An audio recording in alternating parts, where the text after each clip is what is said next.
Mula po sa Luzon, Visayas at Mindanao, ang aming mga pamayanan ay nakakaranas ng malawak na pangnanakaw, pangaagaw ng mga lupain, ng ng mga dambuhalang korporasyon ng pagninina, enerhiya, dam, at iba pa.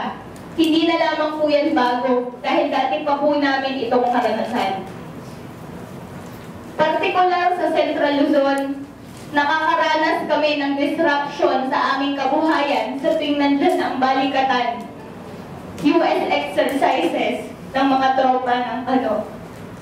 Kung pupuntahan natin ang karanasan ng mga mamamayang Moro na hindi malayo sa karanasan naming mga Igorot, malawakan ang masakit na ginawa 1970s at mas paaga pa, laban sa mga Moro, mga Igorot at iba pang mga mamamayan.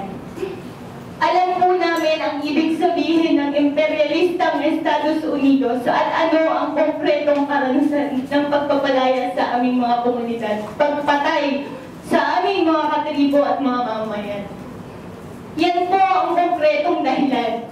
Bakit kami nagpunta sa US Embassy? Yung ganong klaseng karanasan, pasensya at hindi ko mapigilang maiyak, kagabi habang nasa PGH ako, madaling araw, bigla muli ako naluha. Kasi naaalala ko yung tunog ng sasakyan. Dalawa lang po yung naririnig ko. Tunog ng sasakyan at kalabog ng sasakyan dahil may sinasagasaan siya mga kasama namin. Iniisip ko paano kung ulo yung nasigasaan, hindi ko kakayanin makita na may mamatay na naman sa aming mga kasamang pagbansang minorya at mamamayang Pilipino dahil sa karahasan ng mga pulis. Bagong-bago pa ang karanasan ng Kinapawan Massacre na wala pa rin napapanagot. Ilang pang pag-atake sa mga lumad sa harap ng nangyari ng mga kagagawan din niya ng mga pulis.